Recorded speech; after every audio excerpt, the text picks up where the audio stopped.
A few years ago, as a reporter, I found myself walking through a travel conference, and all around me were stands and people trying to grab my attention. But I stopped at one stall out of choice, and I spent the next 15 minutes talking to them about their story. With conferences back after COVID and reporters and content creators also back, how do you get someone who everyone else wants to talk to you? But that's not all in today's public relations podcast, as we sift through techniques from across the PR world this week with the wonderful David Barkoe from Carve Communications. So whether you're riding your mountain bike up a mountain, as I know one listener of the show does, as they told me on LinkedIn last week while listening to the show, or taking a quick break from the office, welcome back to another week of the Public Relations Podcast. The Public Relations Podcast with Richard Midson. Well, I hope you're having a good week so far. What a great chat with John Woodruff last week from Two Tone in Amsterdam. He asked me to point out the fact that he doesn't have tattoo parties. It's just the fact that there was a tattooist at some of the parties he organized. And some people have been getting his company's logo actually put on them. It just shows how popular a brand he's made himself into. In fact, I mean, it's quite interesting for an independent agency that he's turned himself into a brand, as we were hearing last week. And people wanting stickers and wanting tattoos as well. He's basically built the PR agency beyond just being an agency where he's helping get press coverage and stuff, but into a lifestyle brand in itself with live music, cycling activities and all that, because he's obviously associated with the cycling scene. I will definitely get John back on again because I think he's got so many good ideas that really kind of turns PR on its head with the way he's approaching it. I also spotted something this week that got me thinking about that story we were discussing with John about pharmaceutical influencers and how important they are now for pharma companies when trying to reach out in an environment where a lot of people have a very negative perception of pharma companies. And I was watching a show this week called The Art of Being Well with Will Cole. He's got 130,000 followers on TikTok. And you can see how much of a target people like him could be for PRs. But it also struck me the importance of getting podcast guests in your influencer pool. You know, guests really help to bring shows to life, and many podcasts rely on them for content and marketing. So people who are doing the podcast circuit, those guests who are influencers in themselves, or could be, not just spokespeople for organizations, could be getting the message out to a lot of different people by doing the podcast circuit. And they are certainly worth reaching out to as well. It's interesting to see how everyone partners more and more with influencers in the B2B space. Obviously, B2C has been done so much, but the B2B space over the next few years, as we were seeing with that survey from Ogilvy as well. But let's move on to this week now. And I am so pleased that we have got David Barkoe getting on the show this week because, well, first of all, the fact we actually got you in the diary, which is absolutely wonderful because you're from Carve Communications in Florida, USA. You've been in this game for a long time. But anyway, enough of what I would say about you. Tell everyone who you are. Tell us a bit about your organization very quickly. Absolutely. Thank you for having me, Richard. I'm the CEO and founder of Carve Communications. We are a public relations firm, for lack of a better term. We're headquartered in South Florida, but we are fully remote and have been for the last 3.5 years. We have people based all across the country. We have clients based all around the world. We live at the intersection of innovation and everyday life. That's where our clients live. So heavily into technology, consumer products, as well as enterprise and B2B brands. We've been in business for just over 9 years. And as you said, I've been doing this for a while. I've been doing PR now for 25 years. Started out in New York City, and here I am now. We're a 25-person agency and growing, and excited to talk to you. So thank you. I remember there was a story you were saying about when you sat in, or the first day you did PR, and you were sat in a room around a phone that wasn't connected or something, wasn't it? I'm trying to remember what you said. I was working at, I'm happy to say, the GCI group, which I believe is some level of Conan Wolf after all these years. And I was brand new to PR, maybe a few days. I don't even think a few weeks. And they sat myself and the other newbies down in a room, in a conference room, very small conference room. And they said, okay, today we're going to learn how to pitch. And they put a phone in the middle of the table. I don't remember. It might've been connected. And they said, okay, pick up that phone and pretend like you're talking to a reporter. Yeah. And there were maybe 7 or 8 of us, all 21, 22 years old, fresh out of college, having never worked at a job before, having to then act like we knew what we were doing in front of our peers, petrified, and they said, go. Do you remember what the story was at all? What's that? Do you remember what the story was? I do not. No, you just remember that moment clearly. I wish I could. But it was a seminal moment, right? And I still remember it to this day. I have visions of what the room looked like in the brown table. Yeah. I was wearing a terrible pair of pants and a shirt, just playing while I'm making no money. Everything was heavy and wool and, didn't match most likely. But it was a seminal moment in my career because that was really what kicked off my media relations career. Now, 25 years later, having a staff doing all this work and a team doing Yeah. all of this and teaching them. I tell them that story all the time. I said, look, Yeah. I could put you in a room with a phone and make you pretend like you're pitching in front of each other, but I won't do that. Go figure out how to do it. But it really taught me a lot very, very early on, amongst other things as well. There was one other thing. We mustn't get bogged down because we've got to get to the news story. But I was really interested by the fact you said that you've got a completely remote company. How does that work better, in a sense, than office-based ones? Or what do you think are the pros? The pros for us, and it's been this way since, 3.5 years ago, whenever COVID started, whatever number we're at, is my team, and the team has grown. When we started COVID, I think we were 7 people. Now we're 25. The freedom to live their life outside of work and in combination with work. And I think, look, it depends on every single company, every single agency, every single geographic area where you live, right? Miami, where we started, where we were founded, and back then we were only people that worked in Miami. Commuting is very difficult. There is no public transportation here, so we were all reliant on sitting in our cars to get to work, and that becomes extremely exhausting on a day-to-day basis. And so giving people back that freedom to live their life. Yes, go to the doctor. Sure, go to the doctor. You want to start working at 6 o'clock in the morning instead of 9 o'clock in the morning and you're done by 2? Sure, you have that freedom, and making people comfortable. So that's one of the pros. The other pro that's allowed it to happen, and I've been talking a lot about this lately. I've been to a few different PR leadership conferences in the last few weeks. Maybe it's my point of view, but it has allowed our team to create the culture rather than me, the CEO and founder, creating the culture. I feel like when you're in an office environment, that culture is dictated by who's in charge, right? Yeah. Lunchtime is noon. Where are you going right now? Who's going to go out to lunch? Hey, we're going to do this in the afternoon. We've created a culture where I've left it to the team to create the culture. I don't know what, especially because we're all remote, I don't know what somebody who's 25 years old living in Cleveland, Ohio. I think the key, I've worked in remote companies and for myself as well for more than 10 years now. And I think the main thing when you're working in a remote company is you've got to have the right people. And one of the things about PR is that I think it attracts self-starters, people who are excited about the job. I don't think it works if you've got a mundane job where people don't want to be there. 100%. It's got to be something where and I tell my team, I've been in every single position they've ever been in PR. Yeah. Lying at your desk, angry at your boss, not wanting to show up in the morning, angry at the client, ready to throw your computer on the. I've been in every frozen. You know what it's like. Exactly. Yeah. And I'd love to do a whole episode on that, but let's get to the main juice of the stuff. Let's start off with a few stories that we spotted this week. Muckrak's recent State of PR Measurement report shows that 66% of PR professionals view measurement as more vital than creativity for proving their worth to clients. The study also reveals they spend over half their time monitoring media, which seems amazing. But interestingly, the number of stories placed still leads as the top metric, while actual brand sentiment trails behind. A notable gap exists between clients and PRs when it comes to revenue impact, with clients seeing it as far more important. What can we take away from this story? I think some of those results skew themselves a bit because it's just one thing is seen as more of a focus than others. It doesn't mean that other stuff is necessarily less relevant. But what did you make from that? What I make from that is that we're still measuring the same things we've been measuring for 25 years. Yep. And we need to, as an industry, and this is something we're working towards, coming up with a new way to measure the impact of what we do, right? Yep. Reach and impressions and unique monthly visitors and number of the stories. Those are all great. They don't really tell the full story of what that placement means to the client. What's going to be needed to done to change that, though? Because I think one of the problems that I see a lot is that firms and clients still see PR as being just about column inches.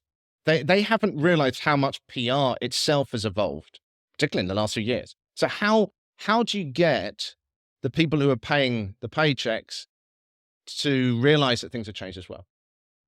We've done it in particular by creating our own unique scoring system that looks at the deeper value of a piece of coverage beyond those typical metrics.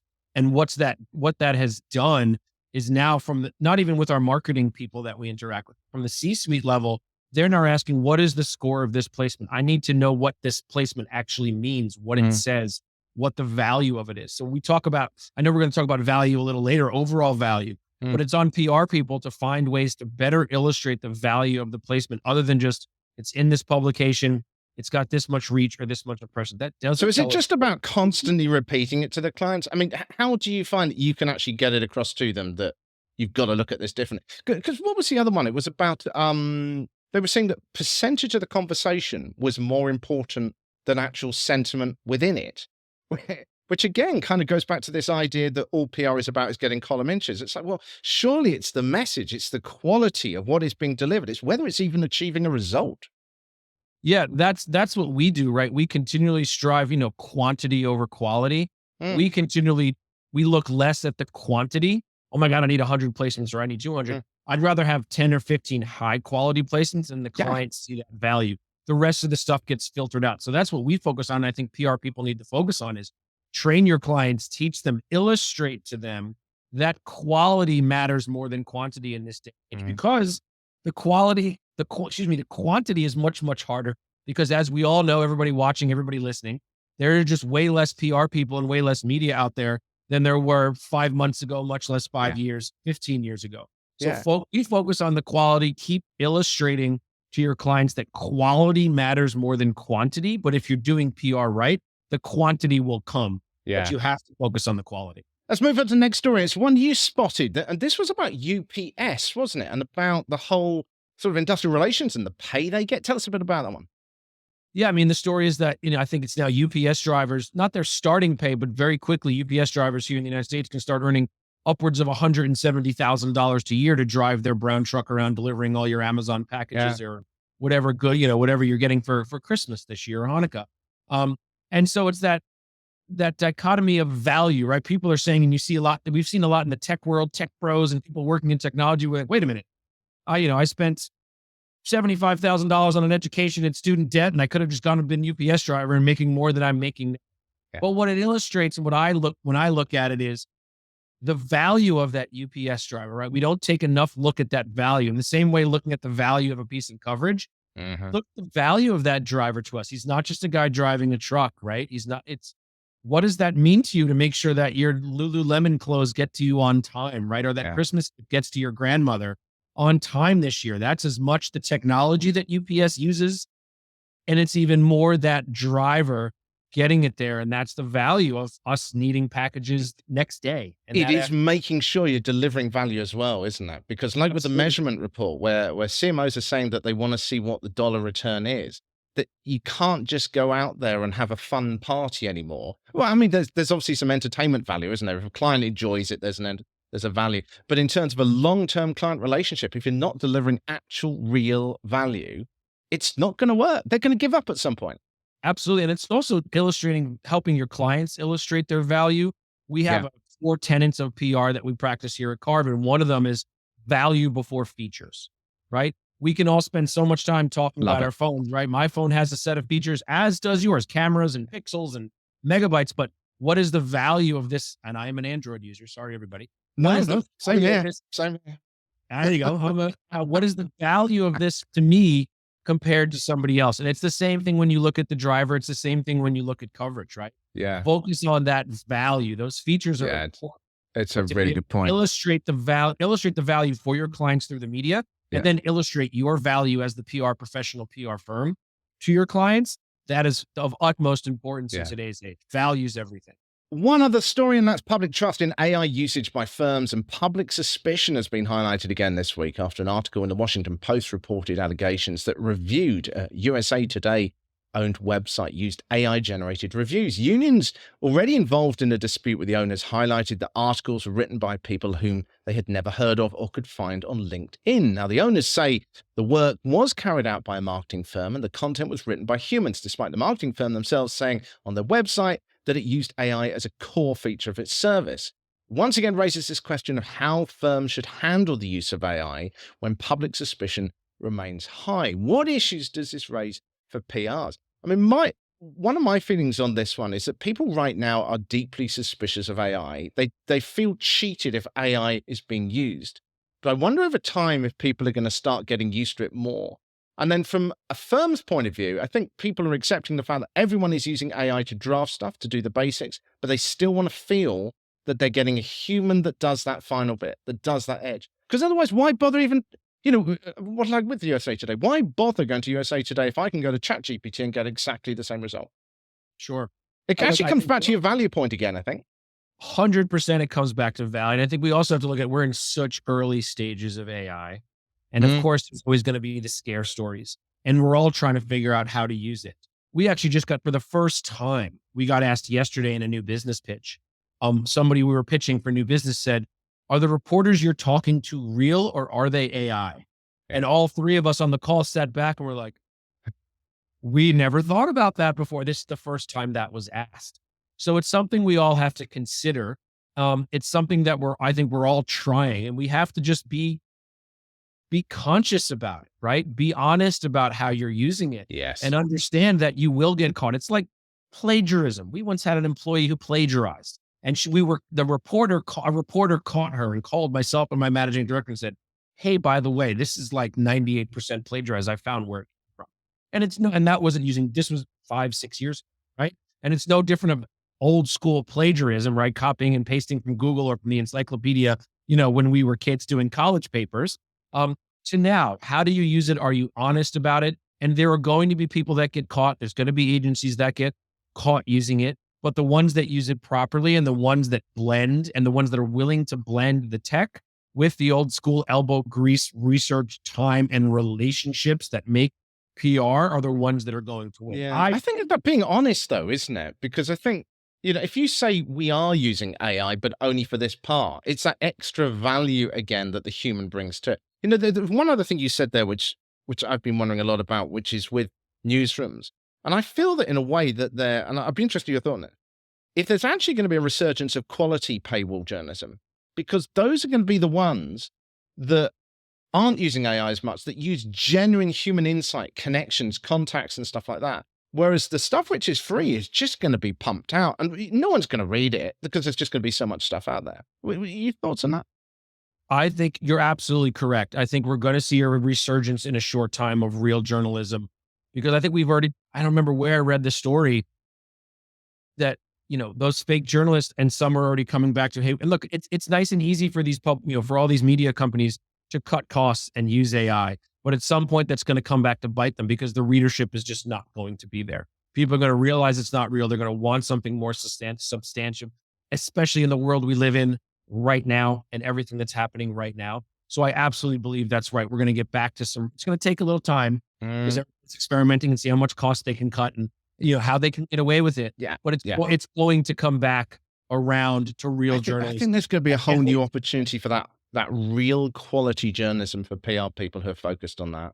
Definitely is. And that's going to be all about being in a niche and having the good contacts in there, isn't it? Absolutely. They're still out there. We've got to find them, and we've got to nurture those good journalists. Well, actually, we're kind of leading into this because now we're moving on to the part of the show where we do our best to break down some kind of news story or PR moment or something that is happening to try and see what kind of techniques we can pull out of them for any sector of PR or comms. Plus, I'll be asking for your perspective as well. Now then, a number of surveys I've been looking at recently show the events industry is expected to return to its pre-COVID levels by 2025 and accelerate from there. That means that events are back, event launches are back, reporters are back, and content creators are back at these events, which leads me to a story of something that happened to me a few years ago, as I was mentioning earlier. As I said in the introduction, I was walking through this travel fair in London as a reporter, and I was covering the event for a radio station. And as usual, I was scoping out the event pretty quickly at the beginning of the day, looking for people I might want to talk to, while moving at speed to try and avoid all the PRs trying to stop me and pitch their story. And as I hurried down this one aisle, I still remember it very clearly, a bit like David talking about when he picked up that phone. I saw this sign, and it simply said in quite large words, but quite crudely, "Live here, no income tax, corporation tax 20%. I think there was like a sticker underneath, but it was a plain white sign with these very simple words on it. And immediately my head sort of thought, well, what's that? I want to live like Jeff Bezos or Mark Zuckerberg. My fast pace slowed. I turned to the stand and I said to them, what's all this about? And over the next 15 minutes, I learned about the island of Alderney and the Channel Islands between the UK and France and how tax really was that low at the time, by the way. If you're thinking about doing this now, it's too late now. So I found myself trying to find ways then to fit a story around it because I'd spent 15 minutes talking to them. I needed to use that time. So instead of them trying to push a story on me, I was trying to do the work for them now. The thing is here that I've been sidetracked by a simple, small stand that just had a few posters stuck to it, and they hadn't even had to tackle me as I tried to walk past. I stopped myself.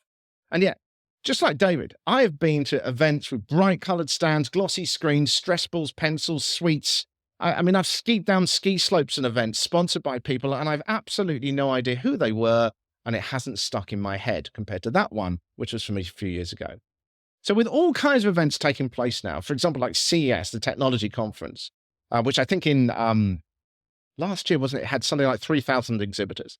How Yes. do you stand out, especially if you have a limited budget? That's what we're going to talk about today. I mean, my first point from this, I think, David, is that it's about having a clear message. Very few stands that you see at events can you tell what the heck they're talking about when you first see them. That's my first thought. What are yours?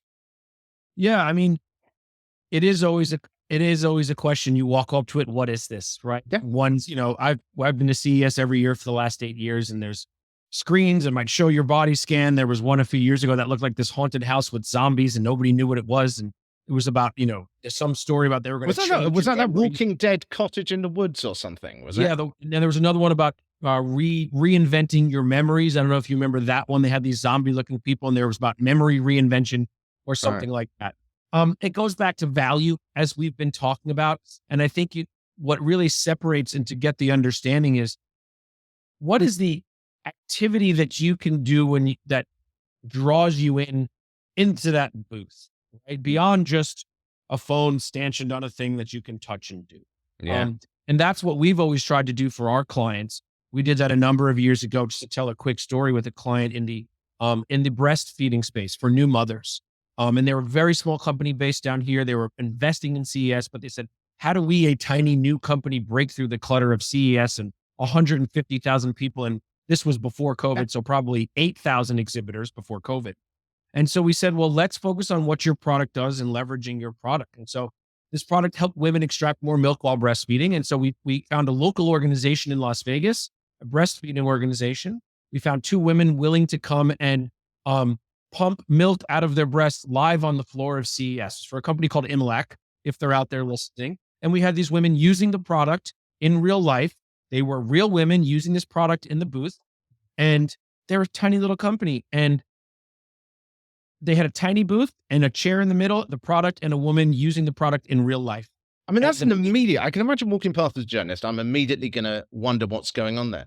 And presumably it was fairly clear as well, was it, as to what the story was? Because you see these stunts, and at times, or you see someone doing something, or you see some kind of art exhibit, and you're looking at it, kind of going, "Okay, what are you trying to tell me?" I do that all the time, and I was just in a bunch of art museums lately. It's okay. It's a black painting on the wall. Right? Why is this hanging on the wall and worth God knows what? Of course, right? We all do that when we walk in there. We're just not seeing the vision, David. That's the problem. Yeah. And what it was is what it is. And I think where everybody has to think about this is you can do a stunt, you can have a fancy booth, you can spend all the money in the world. But what is the narrative you're telling with that story, with that stunt, with that booth? The way we look at it is, and everybody should, is what, why, how, and it sounds crazy and it sounds stupid simple, but everybody just wants to know, what is it? Why do I care? How is this different from everybody else? And who are you? And if you got some data you can align with that and something you can share with that, either in the booth or afterwards, that's a great narrative to start. I think it's got to be clear because, again, as a journalist, you're going through these events. You've got one day, you've got all these different, or however many days for the thing. You've got all these different people, and you're going there to get a story, and that story needs those components. And if it's going to take me time to walk past and then walk up to you, then put up with you trying to tell me a whole lot of other waffle, I just want to know what the story is. So if that booth tells me what that story is, if it's clear from the start, I'm more likely to walk up to you and more likely to be interested in talking to you. Because ultimately, at that point, I'm just trying to find out the details around the story rather than trying to find out what the pitch was. Because it can be such a painful process talking to people. And it's just like, just give me the X, want to swear here, but just give me the story. It's the why, right? We can all talk about Simon Sinek till we're blue in the face, but that was one of the most honest and true and real things, especially in what we do, is it's not even the what, it's all about the why. Why this? Especially at CES, And even that, when we did this for the company Imalac, there were 5 other companies in the same space at CES, all doing relatively the same thing for that very particular audience of breastfeeding women. And so we had to think about why. Why would the media want to come to us versus another one? Because the other ones just had them on a shelf and maybe they had a nice screen showing the demonstration video. We said the why is because now you can see how this product actually works. Talk to somebody who's actually using it. And that's especially true. Obviously, this is CES we're talking about, where there's 150,000 people there and probably 125,000 are men, right? When we're going to CES, it's like 8 to 1, 10 to 1, I think it is some crazy number. And so we really had to define that why. And it was the why as much as the what we were doing that got people interested. All the media coverage, people from other booths were like, what are they doing over there? Who's their PR firm and how are they getting so much media over there? Come to my booth. And that was the reaction. So focus on that why. Why does that reporter want to come in to see you? Because that the booth is only one part, because then they're going to go home. And it's the same thing that happened with you being a journalist. You then went home and thought about, well, I visited 20 other booths, but I know why I want to write about that one. Exactly. Why this thing versus all the other islands, all the other states, countries, and everything else that was at that travel show. What you did is you thought about the why. Exactly. Yeah. But they've made the story clear. I think that was it. There was another thought I had on this as well, which is about dinners and parties and stuff like that after the event. And, you know, as a reporter, you get invited to a lot of these and it's like crazy golf and drinks and all this kind of stuff. And I think, again, you've got a problem here because if it's just going for drinks, again, you as a reporter are going to say, why should I go to your drinks? What am I going to get from spending that time there? Now, if you can guarantee that I'm going to have a bunch of people I want to connect with, that's fine. But at the same time, if you have 20 other exhibitors at your party, then why am I going to talk about you?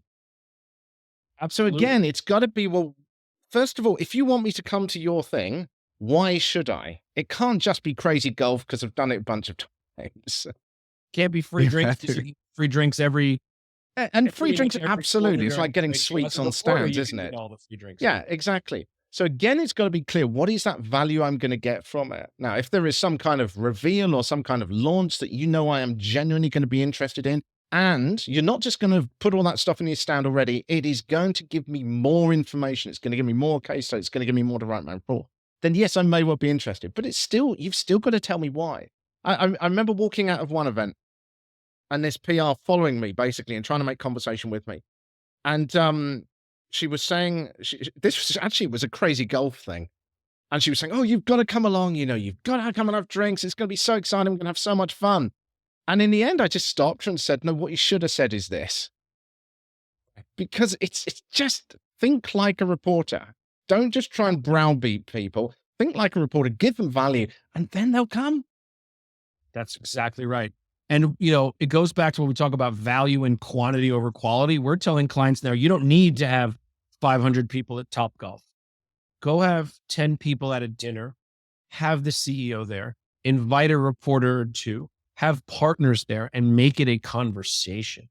Yeah. Make it something valuable. Yes, the reporter's going to get some story, but they're going to feel special and connected. They're going to get that 5 minutes with your CEO or 10 minutes with your CEO when the larger 10-person conversation is done. And that's quantity over, that's quality over quantity. 500 people in the room, you're lucky if you can hear and you're ever going to make it to the bar. And you're not going to remember where you were. If you got 10 people sitting around a table with some great food that allows for conversation and the conversation is organized, that quality is going to deliver what you want. As a reporter, it's going to give you what you want. As a publicist, PR person, you're going to get what you want. And the brand is going to feel it because it's going to result in that quality piece of coverage and or that relationship that you didn't have before. I think this stuff also just applies just as much if you're talking about a very small operation as well. You know, even if you're running a small charity in a local community hall, the same stuff applies. If you want to get even influencers, if we're not talking about any journalists coming down, just influencers or local people who are influential in the community, it's about having a clear story again. What is it you're trying to put across and why should they be interested in that? You know, and it's also, it's like you see some really expensive stands at some things, which have, I go back to the Ordinary thing again. Yep. It was a really cheap, when I think about it, it was actually a pretty tacky stand. And yet they got my attention over the multi-$1,000 expensive stand that had the glossy seats and all that. So, yeah, I think people think, oh, if I go to an event, I've got to spend a huge amount of money. It's more about having that clear idea. And it's, Evan at CES is a great example. It was a few years ago. It was the automatic, I think it was the automatic pizza making machine. And then there was another automatic bakery machine. And all they did was bring the machine, put it in a corner of CES, get a 10 by 10 space. And they didn't even need messaging. They didn't need lights. It was the machine, the smell, the fact that everybody loves pizza or wants baked goods or whatever it is. And that drove every single story at CES in 2020 something. Yeah. And that's all it was. Make it simple and keep it smart, and you've got interest there. And it's the same with the experiment we did with that breast. It was, let's just show the product being used. That's it. That's what people wanted. We were talking from Heather from Juice Consulting a while back, and she was talking about how the work she did with freewater.io and how all they had to do, I'm trying to remember the event they were at. I think it was South by Southwest, actually.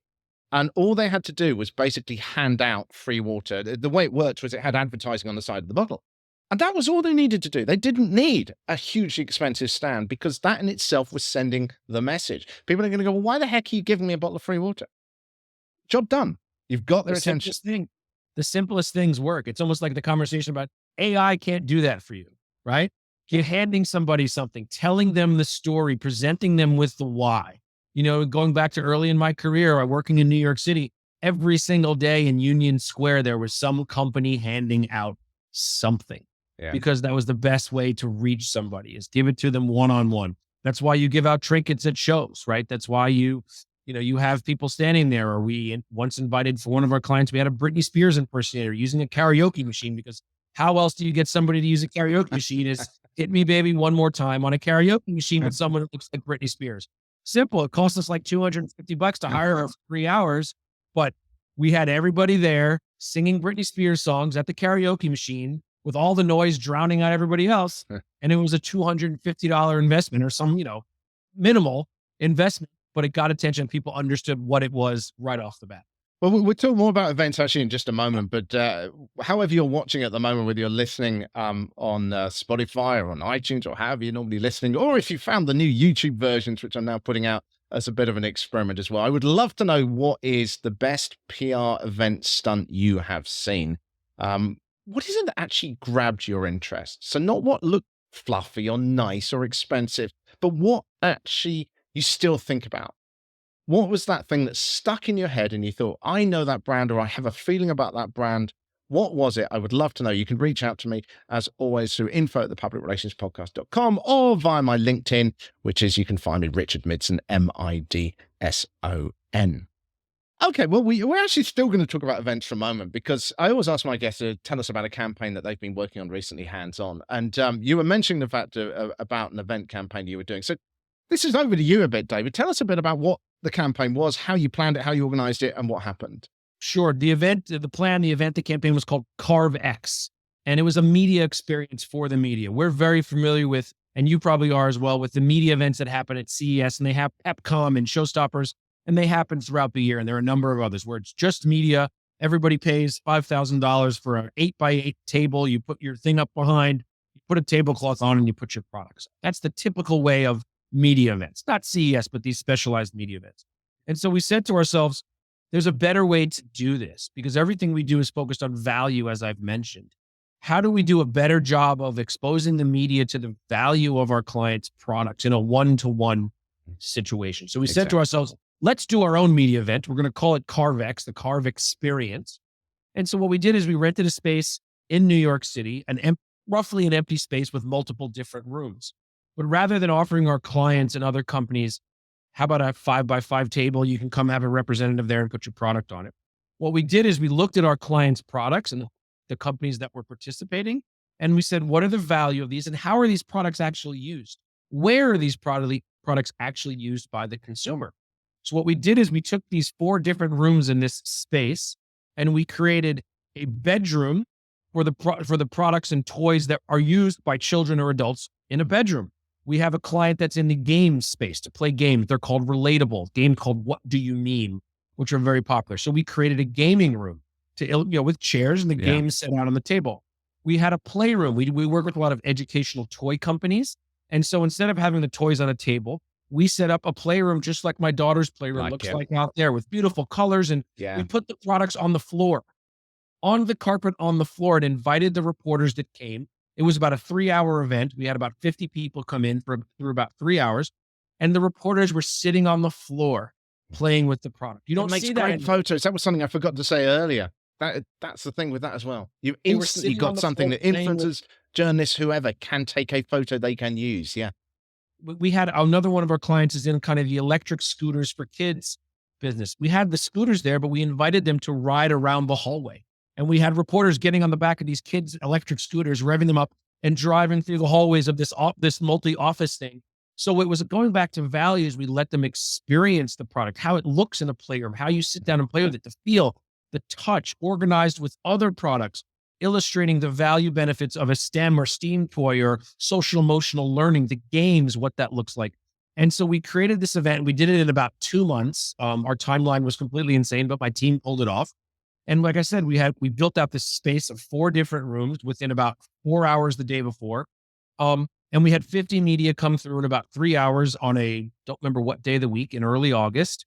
And the feedback, yes, the coverage we got and the coverage we're going to get this holiday. And that was the goal, was let's expose some products for holiday coming up. It was August. Everybody's already thinking about holiday stuff for December. So get that exposure. But the feedback we got from reporters who said, I've never seen products exhibited like this before. This is the way I want to interact with products. This was great. I got to feel and touch. And we didn't even have, only one client had a client representative there.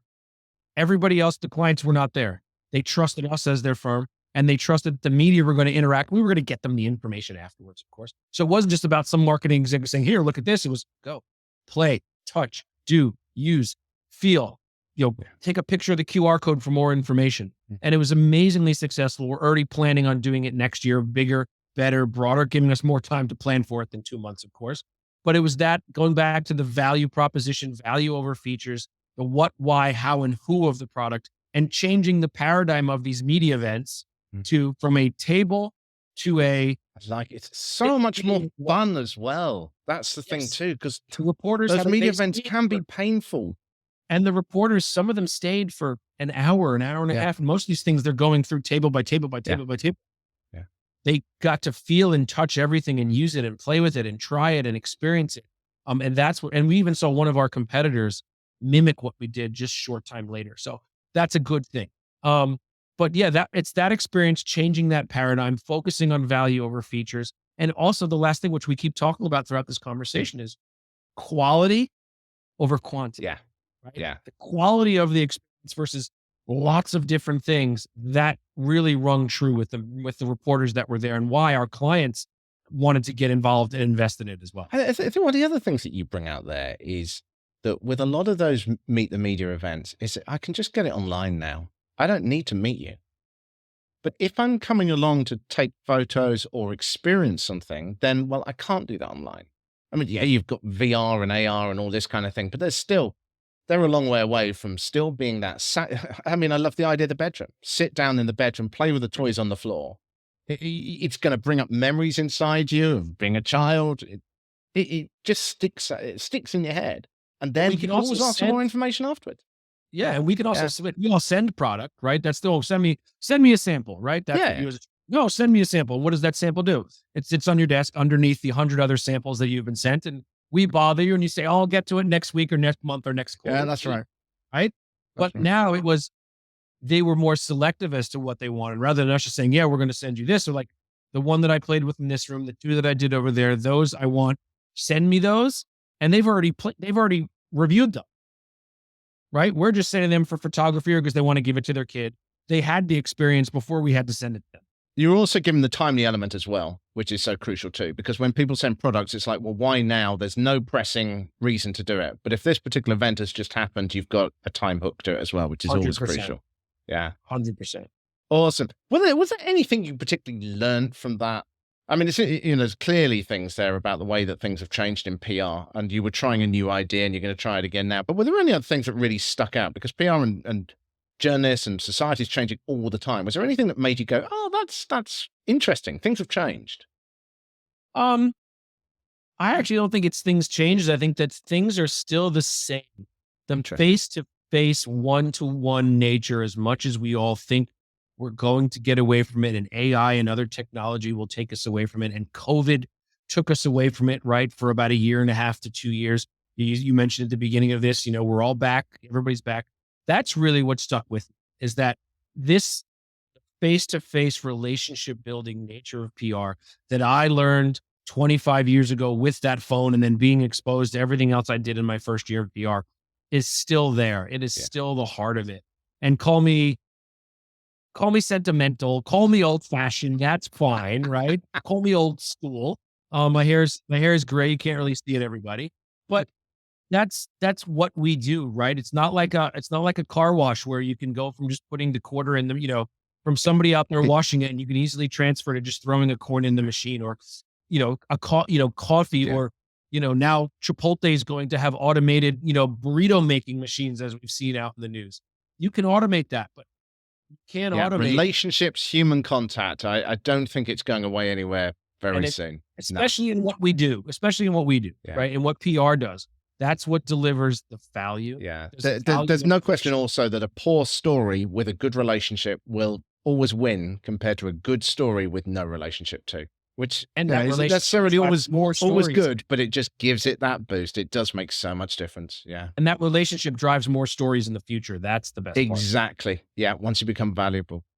You are listening to the Public Relations Podcast with David Barkoe from Carve Communications and myself, Richard Midson, the Public Relations Podcast. You can get the newsletter every week as well. Of course, it's free, thepublicrelationspodcast.com/subscribe. And if you'd like my takeaways from the PR world's best techniques as well, you'll also be able to get that soon via prology.com too.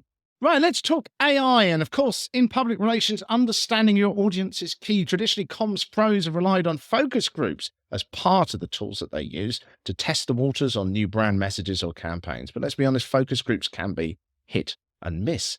That's where artificial intelligence could help. Now, a new report from Microsoft called the rather exciting The Dawn of LLMs, Preliminary Explorations of GPT -4V. Oh dear. Clearly wasn't written for the press. Talks about the direction ChatGPT's new vision system is going and where it could go in the future. It has the potential to monitor, for example, hundreds of CCTV cameras all at once looking for suspicious activity. But it also has the potential to read the mood of a focus group rather than rely on what people say. So imagine understanding through the body language the truth of what people are thinking. There's obviously ethical questions here. But since people are taking part in the focus group, they should be given their consent anyway, so that shouldn't be a problem. Now, if you want to try it straight away, you're going to struggle with the more open platforms like ChatGPT. I did do a quick test. I tried to upload a group of people from Pexels to see whether it would judge the mood of the group, but GPT says specifically it can't assess emotions of groups right now. But there are platforms that are being developed now, and I am trying to remember. I knew I'd forget this at the beginning of this show.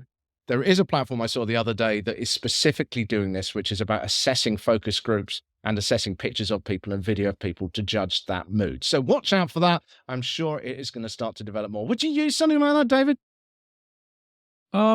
Probably not. I'm somewhat of an AI skeptic very early on.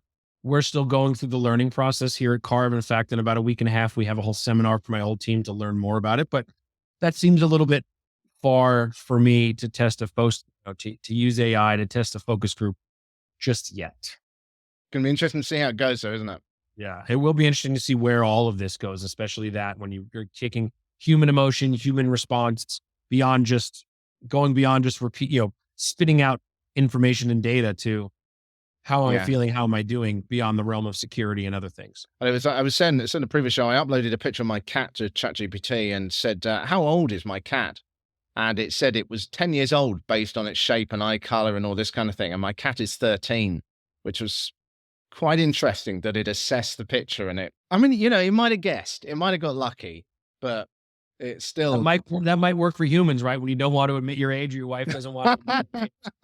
Well, you and I are both 21 anyway. I mean, we know that. You look, you might be 45, but you don't look a day over 39. Well, you just confirmed that for me, darling. That's absolutely right.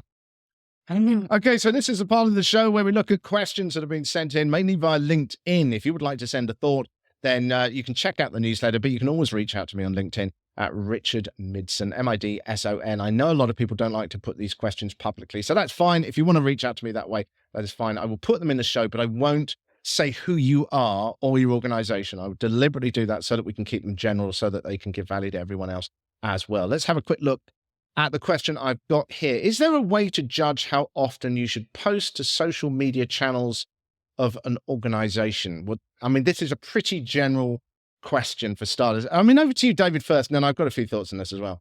I think you need to, if you're brand new to social media as a brand, I would look at what your competitors are doing and how often they are posting. If you already have experience on social and you're the new social media person coming in, look at what the reaction is and when people are reacting. Too much is always too much, right? You've got to meter it out. So use the knowledge that you have, find the data of what others are doing, and then figure out what works within your calendar and within your schedule. But it's definitely, you don't want to do it every day, 4 times a day, 5 days a week.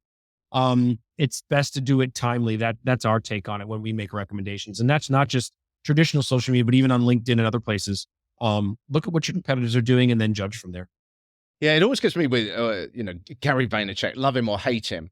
He's saying that you should put out as much as you physically can. It's like, well, where do you find the time for starters? But he did make a good point that I saw a while back where he said that with the way that algorithms are working now, if you're worried about bombarding people with too much information, you have to remember that the algorithms will only show people as much as they're interested in. So if you are putting out 10 pieces of content a day and someone doesn't care about what you do, they're not going to see it anyway. It's only the people who are going to be actually interested. So there is a degree of actual filtering of that content. But I still think even if people, we get it all the time with newsletters and things like that. If you get too much of it, even of a good thing, it's too much to take on board. So you just give up. And you have to choose as a brand and as a brand social media manager, are you a noisy brand or are you not a noisy brand? Gary Vaynerchuk made that choice long ago that he was going to be noisy, not in a negative way. He was going to be noisy. But does that speak to your brand premise? Is that the value you want to get out there, that you're noisy? Do you want to be noisy? Do you want to be smart? Do you want to be funny? Do you want to be frequent? Do you want to be sometimes? That's what you have. That's what you as a brand manager, marketer, whatever that might be, have to choose first before you do anything. Next question. I thought this was quite an interesting one, actually. A question from a student studying comms here. How far can we go in spinning a narrative to showcase our client in the best possible light? Is there a set guideline or some sort of criteria to judge the acceptability of how much we can embellish a story? I love it. Go on, over to you, David, again on this one. I had a feeling you're going to throw me. I thought you might take that one first. Okay. Oh no, that's fine. I will do. I actually, my first thought on this one is you have to ask yourself, what actually is spin?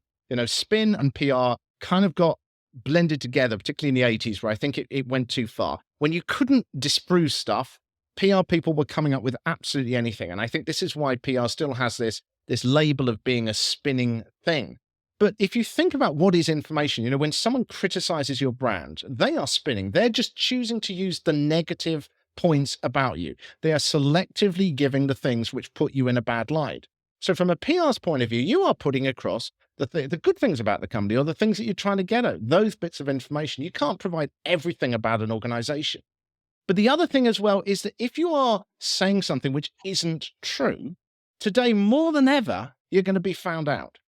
So in my view, it is far better to be focusing on that information, which is true, that helps to portray the brand in the best possible way. And you're doing no different from anyone else, as I say, that's criticizing you. If you think you're being unethical, it's not so much a question of how the audience are going to react to this, but you've got to ask yourself, why are you being unethical? What is the organization doing wrong? What have they got to change? Or what are you spinning too far? I think that's kind of the boundary of where I would go. That's my thoughts. Yeah, no, that's great. And that helped me formulate my thought. I would think that if you even have to consider whether it's ethical or not, you've already started off in the wrong. And so to this student asking the question, and the way we view it is, a narrative should not be a one-time thing. If you're only looking as your narratives as you got one opportunity to tell that narrative, a narrative should be multiple parts. You should be able to not embellish the narrative, but take the narrative and break it down into parts. Yes, there's the message, but then what data supports that message or all 5 of those different messages? What proof points do you have to share that align to each of those things that allow you to whether it's day one of a campaign or day 50 of a campaign, it's either the first message or you've got 4 more on the back of that are going to, it's not embellishing. You are adding on to the narrative that you've already placed. So looking at a narrative as a one-off, one-time opportunity, let's try to juice it up as much as possible. Don't look at it that way, because campaigns and success in PR are not won in a single moment. They are won over time. An old boss once told me PR is a frequency medium. Lloyd Truckleman, if you're out there listening, PR is a frequency medium. And you got to be frequent with your messages. That frequency of delivering a message or a narrative or a piece of a narrative to a reporter is going to drive that interest over time. Sometimes you'll get it first, but most of the time it's going to take 2 or 3 messages to hit that, not by embellishing, but by being frequent with that narrative or spreading it out and finding different opportunities to speak to. That's the way we. Perfect. One other question, actually, which it wasn't sent in, but what do you think is the biggest challenge now for PR over the next few years? I mean, we've talked about relationships, we've talked about AI and things like that. What would you say is the biggest thing that the PR industry has got to adapt to in terms of techniques? I mean, I know we keep talking about AI, but that's probably number one, just because it's everywhere. How are we going to use it? How are we going to overcome those that put a negative light on it? Right? We talked about before, and it's just no different than people, embellishing a story and faking it or whatever it used to be, right? Before we had AI. That's number one. I think number two continually comes down to measurement. We talked about that earlier, and not to beat a dead horse, but PR has been challenged to deliver measurement. I've been doing it 25 years, and I'm sure 25 years before I was in it, it was the same problem. And then I think too, it is talent. It always comes down to talent and people. Are there enough young people willing to learn the traditional ways of PR? And not only the traditional ways of PR, but not everybody can come in as a social media manager wanting to do things on TikTok, and that's important.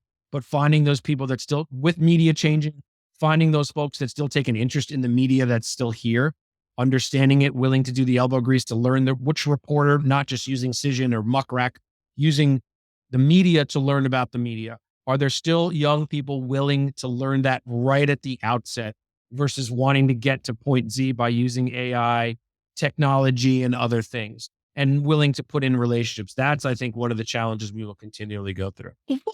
What do you think can be done from that? I was speaking to someone that runs an agency in India the other day about this problem of getting people into PR and with the right approach to it. So that, it's a problem that's happening around the world in PR. What do you think it is that needs to happen in where you are? I think, and when we do it, and I think other agencies need to do it, you can't force them to. You've got to, if somebody's starting, you've got to teach them. You've got to be willing to teach them. Not that they're going to do it forever, but this is the way it's been done. This is the core of it. And then it goes from here. Agencies willing to teach that and willing to do it the right way, rather than looking for the quick way out with somebody just to get them trained up and pay them the least common denominator. That's the only way I see it. So it's training, you think? Training and inspiring. I think sometimes as well, I think there's not enough inspiration. Into, we've had a lot of interns come from colleges, and we've hired a number of them. And I always ask our interns who are still in college, still in university, what have you been learning, right? What are you learning while you're there? What are the PR professors teaching you, right? And they say, all we do, no offense to anybody, we spend a lot of time in the AP style book. Yeah. That's all we do, is we learn how to write AP style. Yeah. I got an AP style book. I didn't learn it in college. The day I graduated and got my job, they handed me an AP style book. I threw it out and I've never looked at it since. And I'm doing this 25 years. So I think it comes down to the universities and the professors and those, where you're learning PR, to teach at that level, right? Just like we, when we were young, learned basic history of England or US or whatever. We're still learning that today, right? We've got to teach that history of PR and the way it was done, and how that transfers into the way it will be done in the future. Because I heard a lot of that. No one was learning. AP Stylebook's great, but there's more to research and reporters and what it means, and how to find one, and what a byline is, and what the difference is between the managing editor and the senior editor and a reporter, and all of what a masthead is, right? Where to go into the magazine and find the list of, who the reporters are. I think those still exist, right? Magazines, I'm pretty sure they do. Somewhere. Somewhere they do. In the airport, they do at least. Yeah, yeah. Those little things help people because mastheads still exist on websites, right? Find the about page, who's what, Yeah. use those things. That's really, really important. I think the biggest problem I see still is story, and this has been a problem for decades, is that people still just I was interested, I was talking to a friend that runs a course on journalism in London, and she said that now they're doing this is for journalism course, and they're now doing 4 hours of storytelling practice a week because they know how important that is now. Everyone can do the technical stuff. There's spell checkers, grammar checkers, and all stuff like that. But what the human element still is being able to tell a story that will captivate. And that's why they're going so hard on it now. And sometimes I think that one of the problems with PR people, new PR people, is that they're just thinking about that technical stuff like that. It's got to be story. You can learn the rest. You've got to get the story first if you want to get the attention. Absolutely. And it's beyond the press release. You see a lot of kids in college coming out learning how to structurally write a press release, which is important. Yeah. But it comes back to the first thing you asked me, or the story you asked me to tell about the telephone. That's storytelling. Yeah. How do you tell a story? What is the value of that story? And a lot of young people these days, unfortunately, and I have a 12-year-old son, they don't know how to storytell. They only know how to go like that. And that's a big difference, right? My son doesn't even know how to use a phone. Like he only talks like this. He can't hold it like that. That's story, right? But it's really, really important is storytelling. And learning storytelling, yes, from PR, but from film and TV and movies and how these things are structured. I did that in college. I went from taking business classes to film classes about, fabulous cinema and the storytelling that was involved in the fabulous cinema or the storytelling. I must have watched Blade Runner in 4 different classes, 4 different times during my senior year of college. But the storytelling that was involved in Blade Runner and the multi-layered teaches you how to construct story. Teaches you how to structure a story. And that was just Blade Runner. You can use any movie, you can use Goodfellas, Godfather, it doesn't matter what it is. But you're absolutely right. It is about, because that's what today is in our world of PR with the limited resources that are out there and the limited media. It's storytelling, it's value, it's quality, and it's relationship in order to do that. Yeah. Well, we went on a bit longer there in the community bag, but hopefully you found that interesting as well. If you would like to send in a question, as I say, feel free to reach out to me on LinkedIn, Richard Midson, Midson. Let me thank David from Carve Communications. Honestly, I think this show could probably go on for 5-6 hours, but we probably better round it up. Thank you so much. To sum up, I think you kind of just did there on the whole thing about the value. Is there any sort of lasting thought that you think people should be thinking about in the PR world? We talked about it, but just don't forget about the relationships. Relationships are everything, but they need to be supported by the story and by the value, because the old adage is, it's not who you know, it's how you're telling the story, and you're never going to get a favor just based on the relationship. You still have to tell that story. Stick with that and you'll be successful. Awesome. David, have you got any particular campaigns that coming up that you're really excited about you'd like to share? We'll be at CES in January with about 5, 6, 7 clients. So if anybody out there will also be at CES, look me up, find me on the site. My email is listed at the bottom there. Would love to meet and chat with people. I love talking PR, as you can tell, but we're all trying to get through the holiday season and get to CES. That's for sure. You better say it aloud, because not everyone's going to be watching this. Most people will listen to the show. So say your email address and how to contact you. Absolutely. We're at carvecoms.com, CARVECOMMS.com. And my email is david@carvecoms.com. And you can always find me on LinkedIn. That's the best place. A lot of good content there on LinkedIn. Thank you so much. Awesome. Thank you, David. So if you are running a campaign, let me know what you are up to and a little bit about it so that I can give you a plug on the show. You can reach out to me, as I say, on LinkedIn or on prology.com, coming very soon as well. If you would like to be a guest host on the show and want to introduce yourself to everyone, then head to the publicrelationspodcast.com. You will see a link at the top there which says the word guest. Pretty obvious. You click on that. It's got all the details about how you can get involved in the show. And I would love to get you on if you can tell lots of stories like David was just doing now about things that you've been hands-on with in the PR world that you think other people can benefit from as well. I would love to get you on so you can show off your personality and your skills to everyone else too. That's it for this week. I hope you are having an absolutely fantastic week, whatever you're up to, whether you are riding a mountain bike up a mountain at the moment or however you're listening to the show. I hope you have a fantastic rest of the week. And actually, no show next week. There's not going to be one. I've got to go to Europe for a conference, so I'm not going to be able to do one next week, but I will be back after that. But in the meantime, have a fantastic week. and I will speak to you real soon.